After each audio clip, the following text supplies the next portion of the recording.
आज हम सतह रसायन भाग 2 के बारे में पढ़ेंगे। पिछले वीडियो में हमने पढ़ा था अधिशोषण, जिसमें 2 प्रकार का था अधिशोषण, भौतिक अधिशोषण एवं रासायनिक अधिशोषण।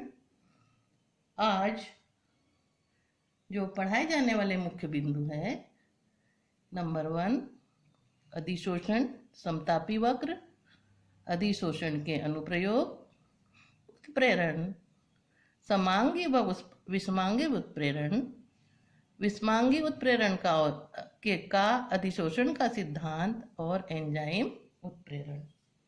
पहला पॉइंट लेते हैं अधिशोषण समतापी वक्र। पिछले वीडियो में हमने पढ़ा था कि अधिशोषण पर ताप का प्रभाव पड़ता है। भौतिक अधिशोषण में ताप बढ़ाने पर घटता है एवं रासायनिक अधिशोषण ताप बढ़ाने पर बढ़ता है। अधिशोषण का ताप पर प्रभाव, ठोसों द्वारा गैसों के अधिशोषण पर ताप का प्रभाव पड़ता है। ताप वृद्धि होने पर अधिशोषण, भौतिक अधिशोषण में कमी आती है। गैसों का ठोसों पर अधिशोषण उत्क्रमणीय होता है, अर्थात भौतिक अधिशोषण में जो अधिशोष्य है उसे आसानी से अलग किया जा सकता है। ताप के इस प्रभाव को अधिशोषण समदाबी वक्र कहते हैं। तापक्रम में वृद्धि करने पर भौतिक अधिशोषण के दर में कमी आती है एवं रासायनिक अधिशोषण की दर में वृद्धि होती है, किंतु यह वृद्धि ताप की एक निर्धारित सीमा तक बढ़ती है। उसके पश्चात और अधिक ताप बढ़ाने पर घटने लगती है और इस प्रकार अधिशोषण तथा x/m व ताप के बीच वक्र खींचने पर जो वक्र प्राप्त होता है उसे अधिशोषण समदाबी वक्र कहते हैं।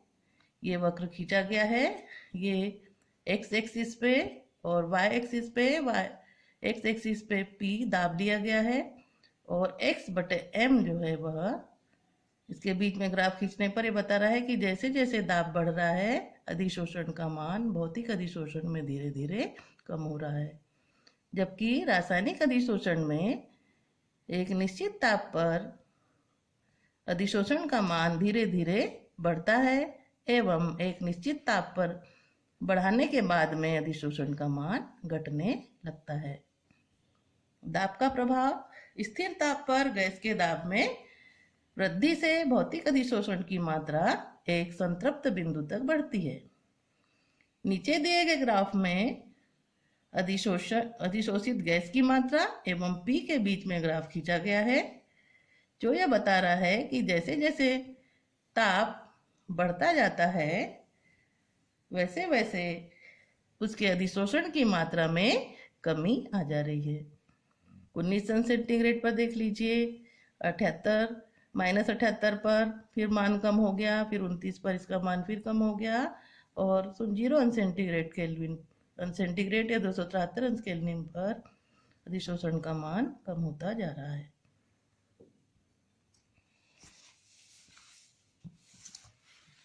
सन 1909 में फ्रेंडलिक नामक वैज्ञानिक ने अपने प्रयोगों के आधार पर अधिशोषण की मात्रा व गैस के दाब के मध्य में एक गणितीय व्यंजक का रूप दिया, जिसे प्रस्तुत किया गया और यह वैज्ञानिक के नाम पर इसका नाम फ्रेंडलिक अधिशोषण समतापी नाम दिया गया।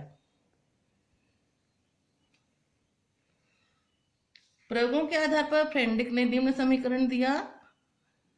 गैसों के अधिशोषण की मात्रा x/m दाब P के बीच निम्न संबंध होता है, x/m बराबर k P⁴ इस समीकरण में x = अधिशोषित गैस की मात्रा, P बराबर दाब, k और n दोनों स्थिरांक हैं। उपयुक्त समीकरण ठोसों में गैसों का अधिशोषण के लिए प्रदर्शित किया गया। फ्रेंडलिक ने विलयनों का ठोसों पर होने वाला अधिशोषण के लिए निम्न सूत्र दिया। जब कोई विलयन बनाया जाता है तो किसी ठोस में सांद्रता पर निर्भर करता है, अतः यहाँ पर C कंसंट्रेशन शब्द का उपयोग किया गया। उपयुक्त समीकरण को निम्नानुसार लिख सकते हैं, x/m equal to k C⁻1/n। इसे दाब की 3 परिस्थितियों में लागू करने पर, दाब की 3 परिस्थितियां निम्न दाब पर, उच्च दाब पर और इन दोनों की एक माध्यमिक अवस्था होगी जिसे अपन माध्यमिक दाब कहेंगे। निम्न दाब पर अधिशोषण समतापी वक्र सरल रेखा प्राप्त होती है, अतः अधिशोषण की मात्रा दाब के समानुपाती होगी।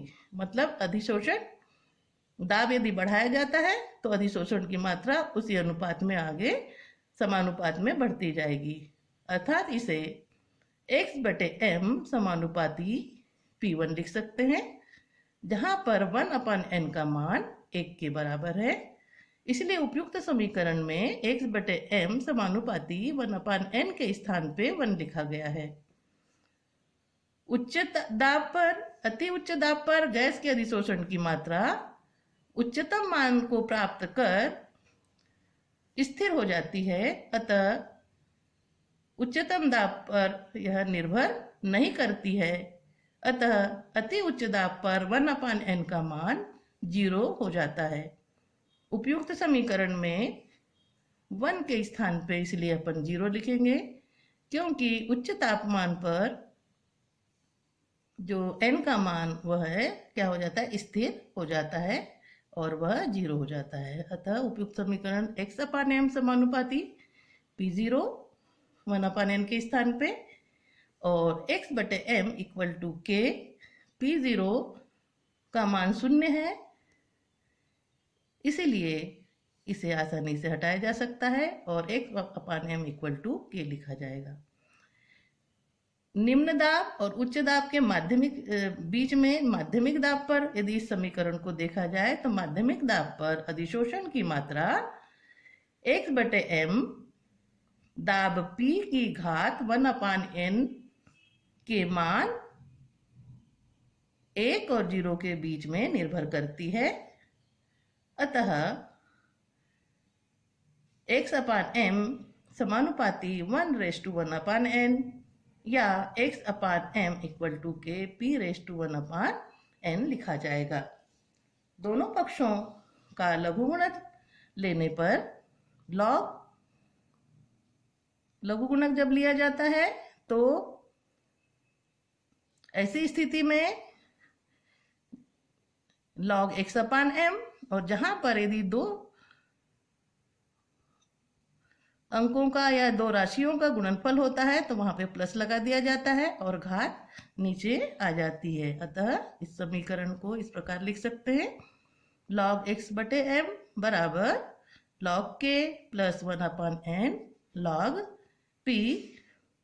इसे ग्राफीय निरूपण के रूप में निम्न प्रकार दर्शाया जा सकता है।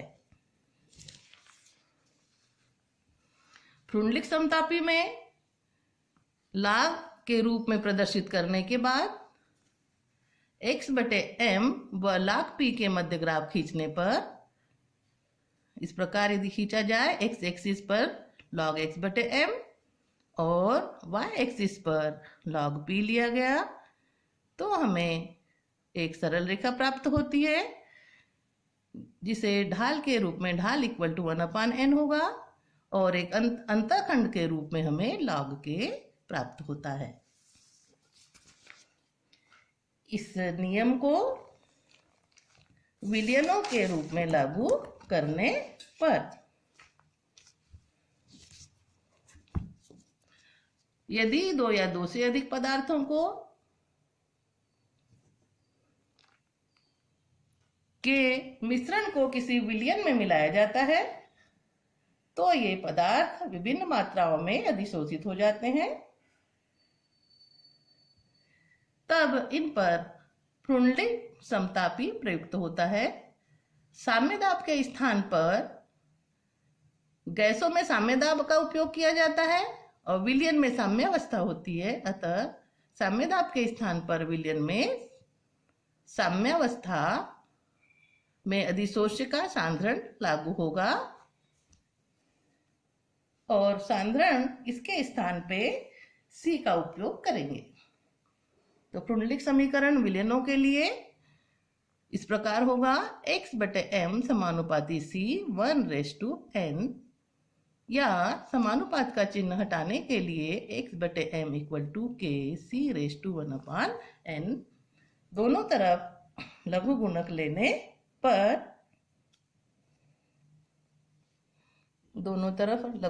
लेने पर log x/m = log k + 1/n log C होगा, जो विलयनों के लिए प्रुंडलिक समतापी समीकरण होगा। अगला पॉइंट लेते हैं, अधिशोषण के अनुप्रयोग। पहला है उच्च निर्वात उत्पन्न करना।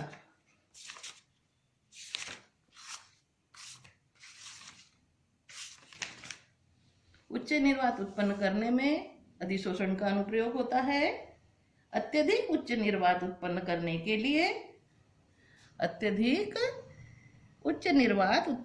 के लिए निर्वात पंप द्वारा निर्वातित पात्र से लेश मात्र अर्थात थोड़ी सी वायु भी यदि वहां उपस्थित है तो चारकोल पर अधिशोषित करके आसानी से निकाल ली जाती है। Number 2, gas mask. Gas mask एक ऐसी युक्ति है जिसमें सक्रिय चारकोल या अधिशोषकों का मिश्रण होता है। यदि इसका उपयोग कोयले की खानों में सांस लेते समय विषैली गैसों को अधिशोषित करने में किया जाता है। नंबर 3, विलयनों से रंगीन पदार्थों को हटाने में अधिशोषण का उपयोग होता है। जंतु चारकोल विलयनों की रंगीन अशुद्धियों को अधिशोषित कर रंग हटा दिया जाता है। जैसे जब शक्कर बनाई जाती है तो शक्कर का रंग ब्राउन कलर का होता है, जिसमें विभिन्न अशुद्धियां मिली हुई होती है। इन अशुद्धियों को दूर करने के लिए शक्कर को जंतु चारकोल से गुजारा जाता है। तो जंतु चारकोल है जो वह आसानी से इसकी अशुद्धियों को अधिशोषित कर लेता है और शक्कर सफेद रंग की हो जाती है। विषमांगी उत्प्रेरण में उत्प्रेरक की ठोस सतह पर अभिकारकों का अधिशोषण अभिक्रिया की दर बढ़ा देता है। औद्योगिक महत्व की ऐसी कई गैसीय अभिक्रियाएं हैं जिसमें ठोस उत्प्रेरक का होना आवश्यक होता है। जैसे अमोनिया के निर्माण की हेबर विधि में आयरन उत्प्रेरक लिया जाता है, वह ठोस अवस्था में होता है और यह विषमांगी उत्प्रेरण का उदाहरण है। नंबर 5, अक्रिय गैसों का पृथक्करण। गैसों के चारकोल द्वारा अधिशोषण की मात्रा में भिन्नता होने के कारण मिश्रण में से अक्रिय गैसों को नारियल के चारकोल पर विभिन्न तापों पर अधिशोषित करके पृथक किया जा सकता है। अक्रिय गैसों के पृथक्करण की दीवार विधि है, जिसमें नारियल का चारकोल का उपयोग किया जाता है। वायुमंडल की सभी अक्रिय गैसों को नारियल का चारकोल अधिशोषित कर लेता है और इसे विभिन्न ताप पर गर्म करके अक्रिय गैसों को अलग या पृथक कर दिया जाता है।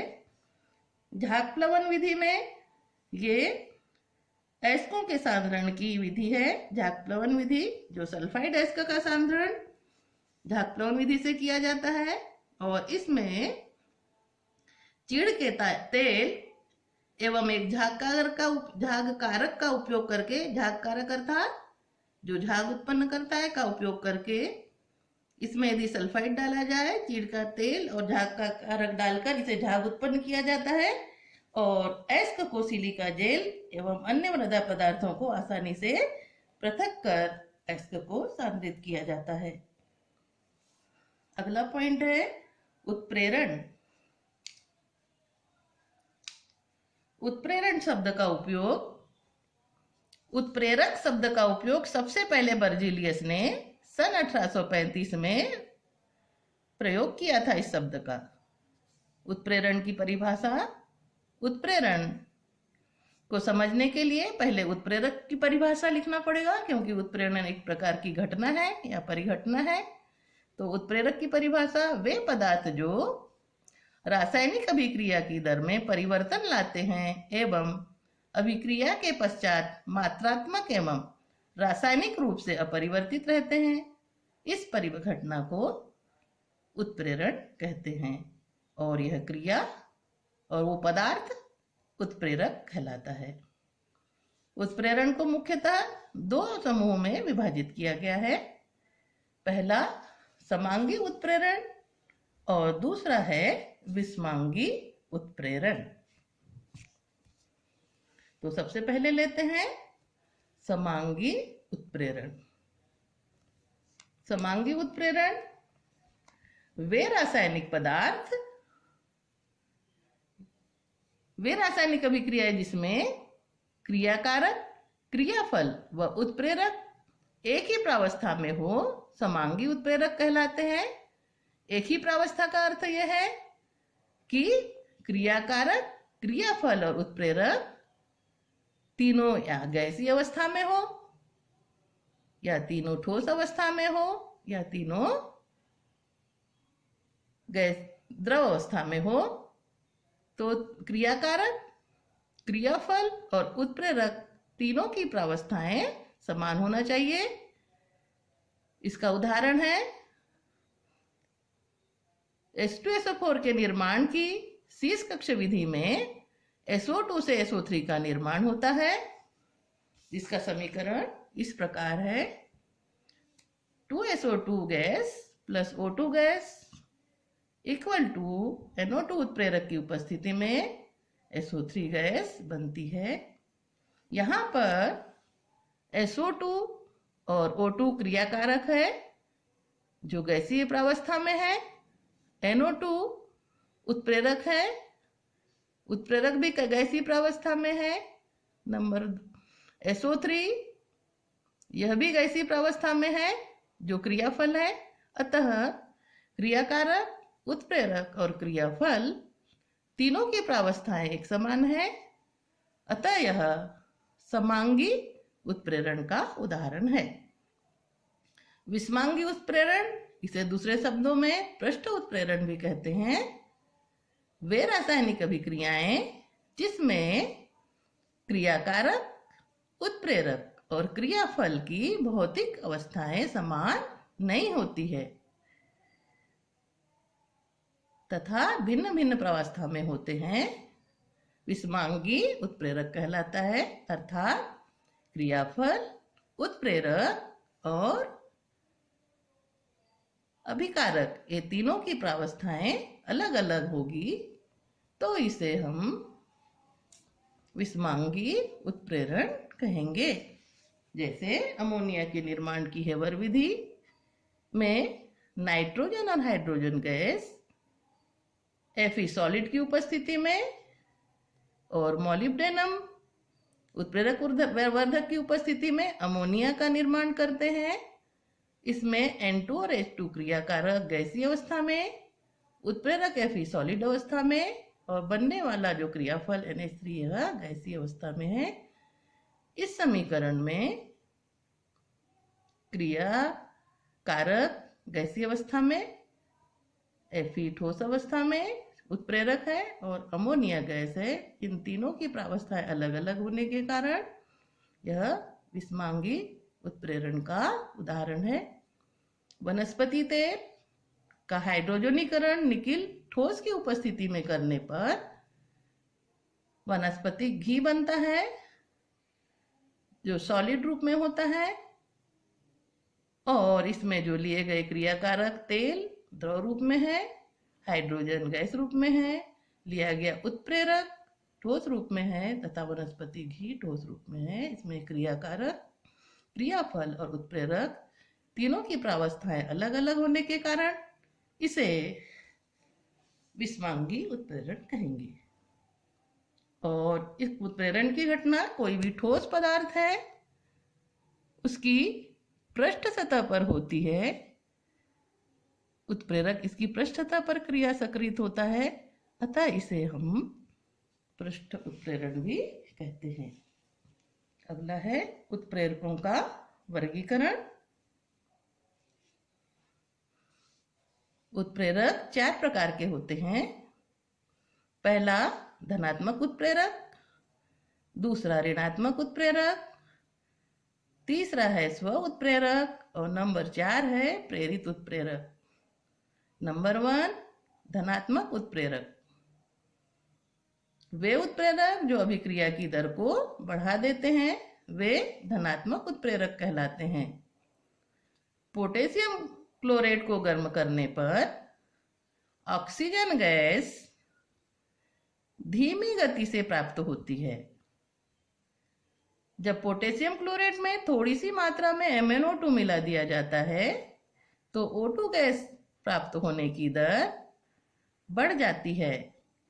अतः उत्प्रेरक ने जो MnO2 उत्प्रेरक है इसने अभिक्रिया की दर को बढ़ा दिया, O2 के प्राप्त होने की दर को बढ़ा दिया, अतः यह धनात्मक उत्प्रेरक का उदाहरण है। दूसरा है ऋणात्मक उत्प्रेरक। धनात्मक के बिल्कुल विपरीत परिभाषा। वे उत्प्रेरक जो अभिक्रिया की दर को कम कर देते हैं ऋणात्मक उत्प्रेरक कहलाते हैं। बहुत कई अभिक्रियाएं ऐसी होती हैं जिनसे होने से काफी नुकसान होता है, जैसे क्लोरोफार्म को प्रकाश में रखने पर ऑक्सीजन की उपस्थिति में फास्जीन गैस बनाता है और फास्जीन गैस बहुत अधिक विषैली गैस होती है और ऐसे क्लोरोफार्म को सूंघने पर मृत्यु भी हो सकती है। इसीलिए क्लोरोफार्म में थोड़ा सा C2H5OH अर्थात एथिल एल्कोहल यदि मिला दिया जाता है तो यह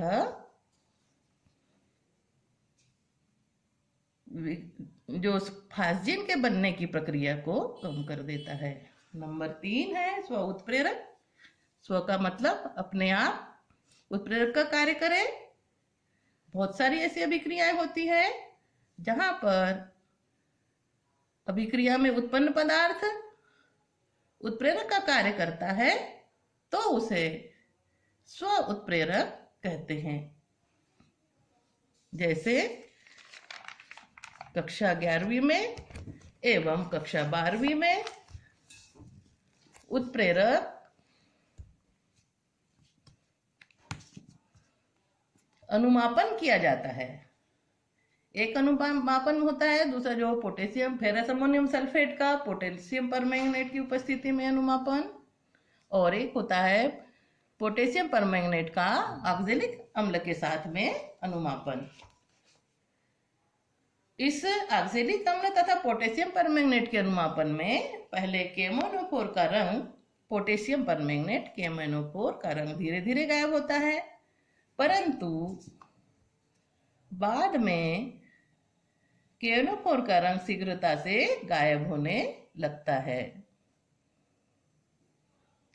समीकरण KMnO4 plus 3H2SO4 plus 5COH oxalic acid की अभिक्रिया के बाद रासायनिक अभिक्रिया के बाद K2SO4 MnSO4 10H2O plus 8H2O रासायनिक समीकरण है।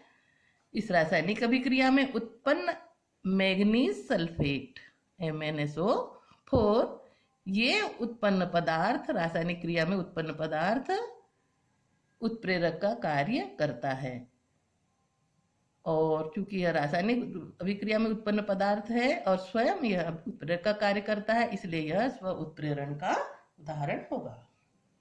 नंबर 4 प्रेरित उत्प्रेरण। जब कोई एक रासायनिक क्रिया दूसरी रासायनिक क्रिया के लिए उत्प्रेरक का कार्य करती है तो पहली अभिक्रिया प्रेरित उत्प्रेरक कहलाती है। जैसे सोडियम सल्फाइड हवा में रखने पर ऑक्सीकृत हो जाता है, किंतु सोडियम आर्सेनाइड हवा में ऑक्सीकृत नहीं होता। वायु में दोनों को अलग अलग रखने पर सोडियम सल्फाइड ऑक्सीकृत हो गया, किंतु सोडियम आर्सेनाइड वायु में ऑक्सीकृत नहीं होता। किंतु यदि इन दोनों को आपस में मिलाकर हवा में रख दिया जाता है तो सोडियम आर्सेनाइड को मिलाकर हवा में रखने पर दोनों का ऑक्सीकरण प्रारंभ हो जाता है। अतः पहली अभिक्रिया सोडियम सल्फाइड ने इसे प्रेरित उत्प्रेरक का कार्य किया। अगला है उत्प्रेरक वर्धक या उत्प्रेरक उत्साहक।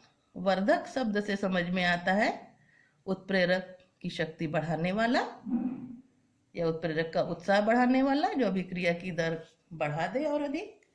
वे पदार्थ जो उत्प्रेरक वर्धक वे पदार्थ होते हैं जो स्वयं उत्प्रेरक का कार्य नहीं करते, जिनकी उपस्थिति मात्र से उत्प्रेरकों की शक्ति बढ़ जाती है। या उत्प्रेरकों की शक्ति क्या होता है, ये बढ़ा देता है। इसे उत्प्रेरक उत्साहक कहते हैं। अमोनिया के निर्माण की हवर विधि में मॉलिब्डेनम Fe की उत्प्रेरक शक्ति को बढ़ा देता है। यदि N2 और H2 अकेले Fe उत्प्रेरक की उपस्थिति में यदि लिया जाता है तो अमोनिया गैस नहीं बनती है।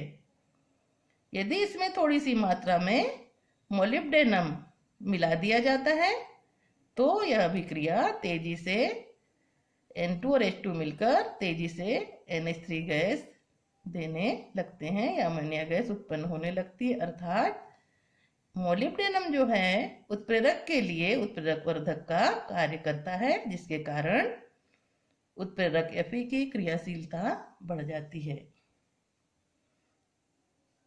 एक और पॉइंट है उत्प्रेरक विष। वे पदार्थ जो उत्प्रेरक की क्रियाशीलता को कम या नष्ट कर देते हैं उत्प्रेरक विष कहलाते हैं। H2SO4 के निर्माण की संपर्क विधि में AS2O3 की उपस्थिति प्लेटिनीकृत एस्बेस्टस की उत्प्रेरक क्षमता नष्ट कर देती है।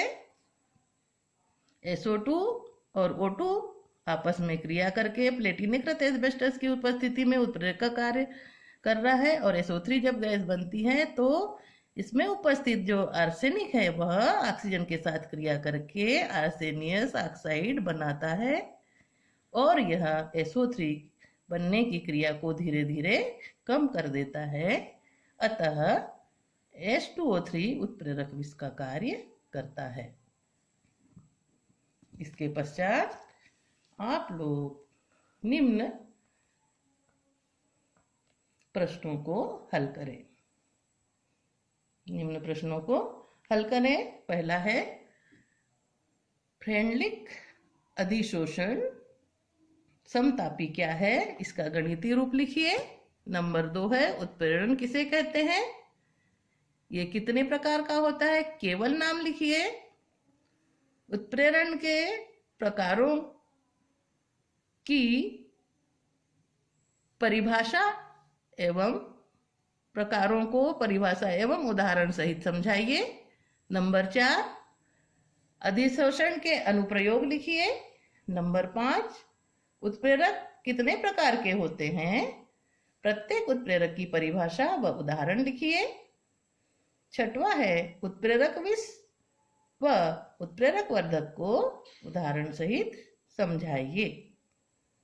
इस प्रकार ये आप और इसके अलावा जो NCERT की किताब में पीछे खाली स्थान दिए गए उन्हें हल करें और इन प्रश्नों को अपने गृह कार्य कॉपी में हल करें।